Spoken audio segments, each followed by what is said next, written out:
The Earth stage, as we've known it, has always been a direct expression of the collective inner that's played out in an outer drama to inform us of the shadow aspects that lie within, which require observation, healing, and reintegration. We've all felt monstrosities within our being, and to eliminate these monstrosities, we have been bestowed with divine tools to heal ourselves and thus piece together our fragmentation to resurrect the true self. But in order to do this, it's important right now to recognize where our energies are being funneled and how these energies create consent to different experiences. Our energetic consent towards narratives of harm validates this so-called harm, and thus we observe the effect of our consent in the form of something tyrannical in the outer.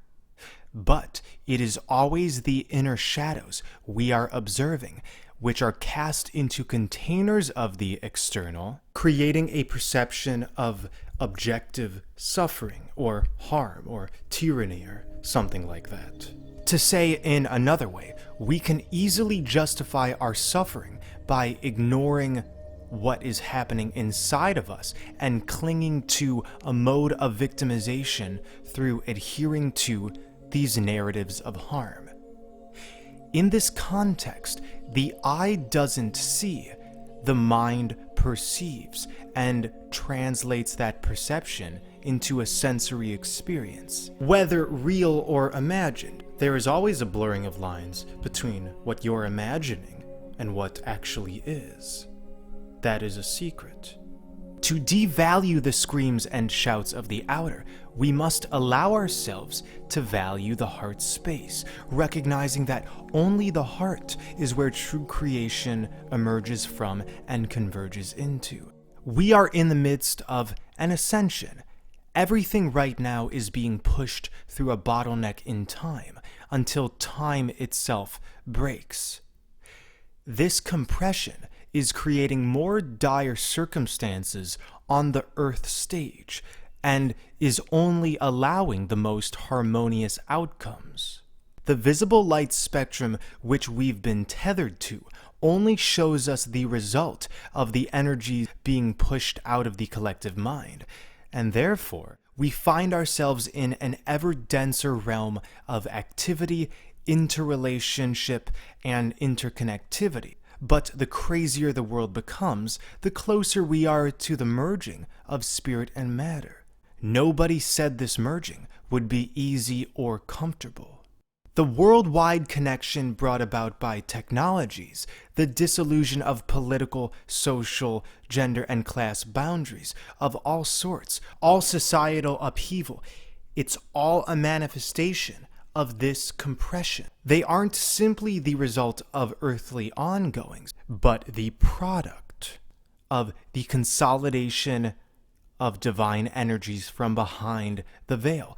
As above, so below. Spirit descends into matter, so what we observe is just the translation of spirit into perceptible forms and dramas. The same way a war within the spirit realms occur, the same way a war within you occurs, the same way a war within matter occurs. It's all interrelated. Right now, many are interpreting these energy shifts and resulting earthly ongoings as a threat, as something to fear, while others are embracing the demise of the duality illusion. If this transition frightens some, they will see death and will end up degrading. Because what we perceive becomes reality, as within so without. But if this transition enlivens some, they will see life and will end up renewed. Because if we fear change, we fear death. Change, death, and rebirth are therefore tied together. The fear of death is the fear of life, And the fear of change is fearing life. And because you are life expressing itself, fear of change is the fear of yourself. And love is a poison to those who fear death. The earth is the heart. You've been living on yourself. Everything out there, water, food, shelter, air, sunlight, etc. These are all different harmonic expressions of you. Everything is a fractal of your being, and you are a fractal of everything else. Each moment contains the entire cosmos within it. The cosmic egg we live in is an encapsulated plasmoid structure with energy flowing through the center, which fluctuates based on the heart space of the living souls. The more stable we are within our hearts, or rather, the more we unlock the gifts of the infinite within the finite, the more unstable 3D becomes, the more unstable the toroidal field around the center energy becomes. No longer can we split apart ourselves and what we observe if we are to experience ascension. You've been walking around your own mind, but the mind can fool itself when we justify suffering in place of coherence. In this 3D playground, we've been told that something can only be a part of something else if the parts are physically attached or contractually related, via conscious agreement or a lineage or something. But you contain the all, without the all containing you. Therefore, you can choose to consent to limitation.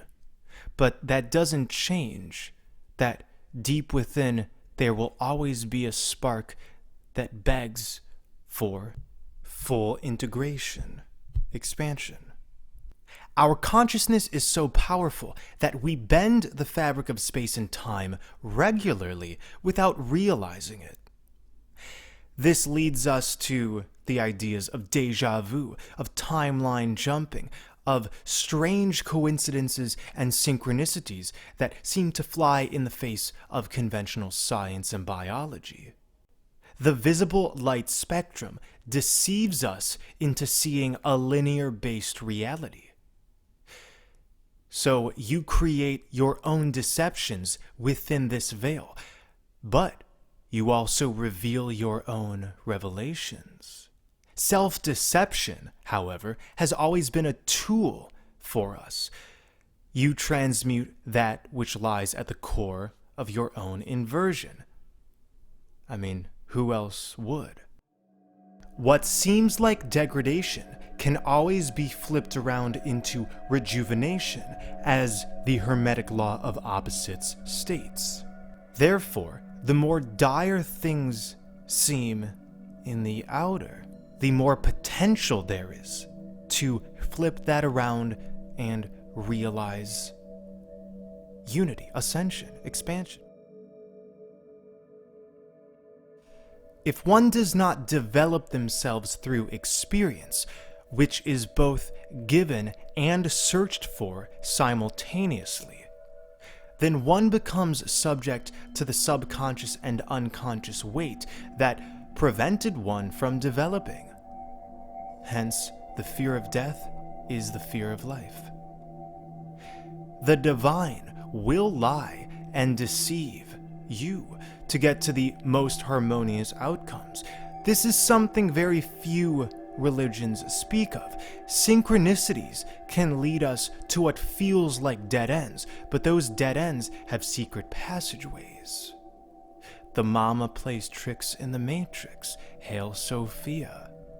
Anything to get the message across. But at the same time, the divine doesn't and can't intervene.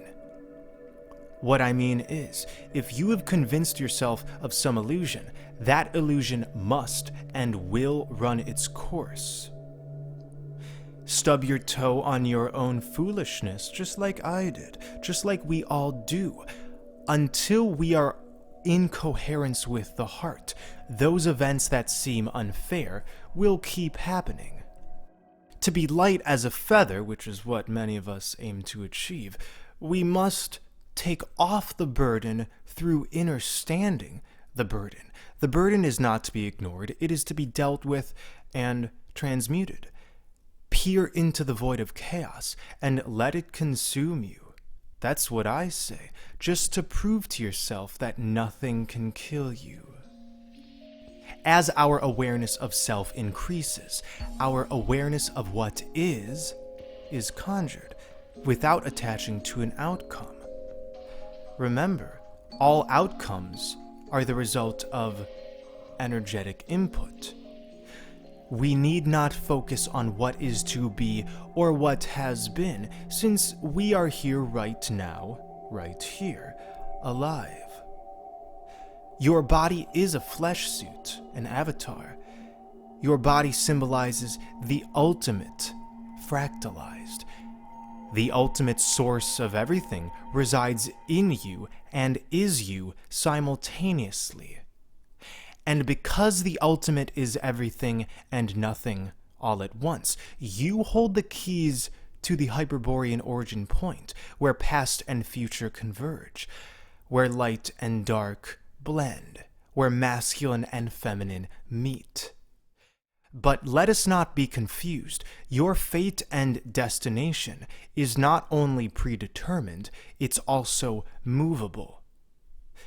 We've spoken of this paradox before and must accept it, that the universe pushes you in directions unbeknownst to you, but also you push the universe in directions unbeknownst to it. A particular state of consciousness is achieved through making that state recognizable in you.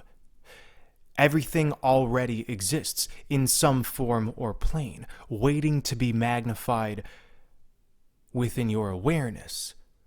We can use this truth to realize what the higher self is. The higher self is kind of like a sleeping form on the other side of the rainbow, of the visible light spectrum, waiting to be awakened through synchronizing your current self with that upgraded self. Many speak of the higher self as if it guides us into it without a true will. And this is true in some ways, but the higher self is equally guided into you from the here and now. Enlightenment is a state of being that does not depend on the entry of life or the exit of death, and knowing this is fundamental if we are to break out of the wheel of samsara, and we are. So the underlying message is solve yourself and take a fierce stance in your own awakening. Take it seriously, but equally recognize the divine comedy in that seriousness. Why so serious? The Joker asks. When this paradox and all paradoxes are understood, we are reborn. Keep up the great work. As soon as you become completely at ease with being in a finite form, that's when the doors of the infinite open up to you. This is why we say, when you're in the now moment, you've won. Now backwards is one. And ultimately, that attitude recognizes the oneness in everything.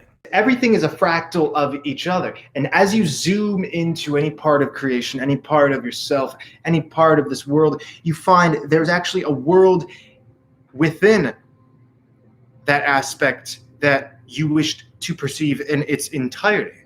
And all of a sudden you recognize the entirety of something is actually a piece of the entirety of something else. And a piece of something else is an entirety of a piece of that entirety.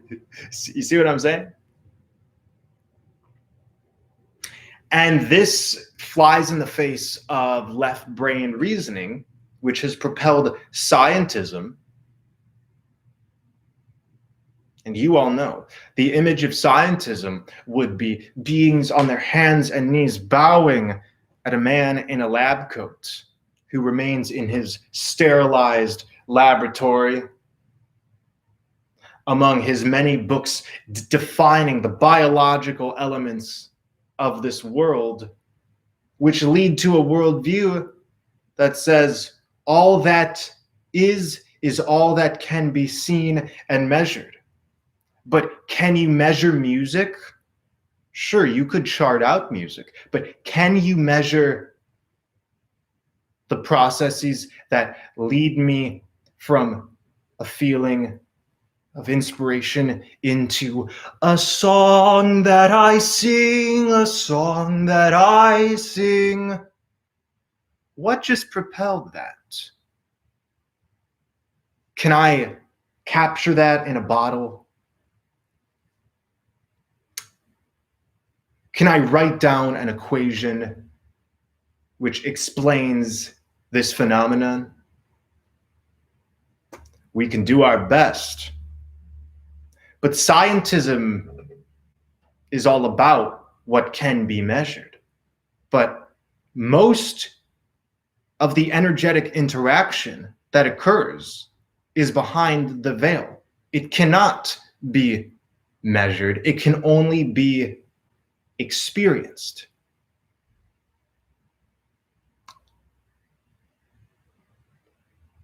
This is how we can get divine downloads. It's by recognizing that there is a consistent force which penetrates from spirit into matter and which orchestrates all that we perceive. The gifts that lie within are intangible, and they can only be known as much as they are felt. And the more one dares to unlock themselves, the more one obtains. And this goes with anything. The more one dares, the more one obtains. This is all about taking ownership of our fractal. Taking ownership of our fractal. And we've had much time to do so, and we're still in time. So as long as we are still ensnared in time, we have each moment to take complete ownership of our fractal and get out of this duality of victim versus oppressor versus good versus evil, us versus them. This is a never-ending hamster wheel that we could, stay on for many eternities. This is why the divine masculine requires us to understand that strength is love, that love is not simply receptivity. Love has many different shades and colors, 50 shades of gray, so to speak. And if we cannot be strong within our lives right here, right now, then we cannot expect a strength or a strengthened golden age to appear within our timelines.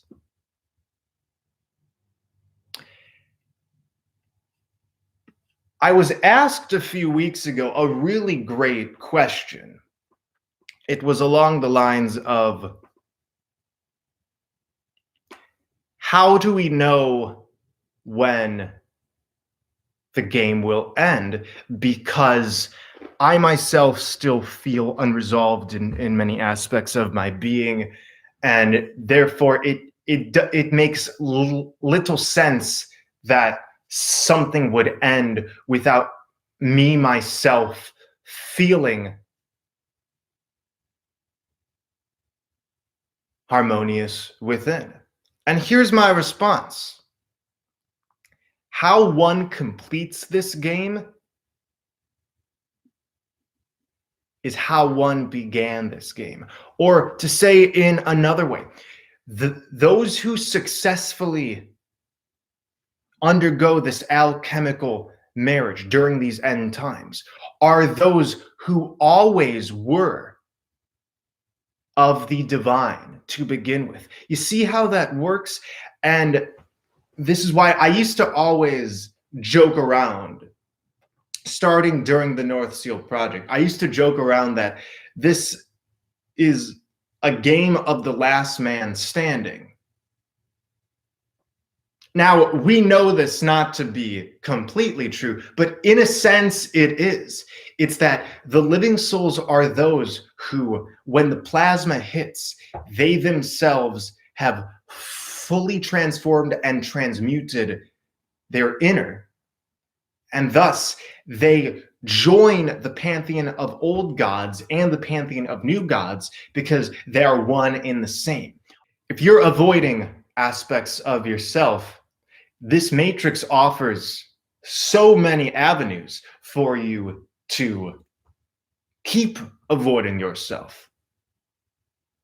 No, I'm not unresolved. There's a new world order which has been imposed on me since birth, and that's why I'm suffering.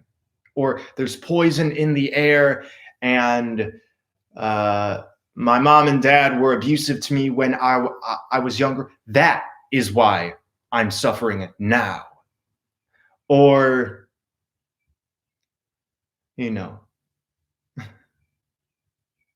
my job won't pay me enough money. That's why I'm suffering. And of course, in this way, we're able to completely avoid responsibility for who we are in a given moment, for what we're feeling, for what we're going through. But the funny thing is, when you are feeling centered, when you are truly aligned with that inner spark of creation, you take responsibility for it, right? But it's funny, in a state of brokenness, we can delude ourselves into thinking, I'm broken because of some phantom out there, which is really the phantom within. Speak through the heart. And when we truly speak through the heart, there are no expectations that are had. All I expect of myself is that I myself am to resolve all blockages that I've put in my way, in my path.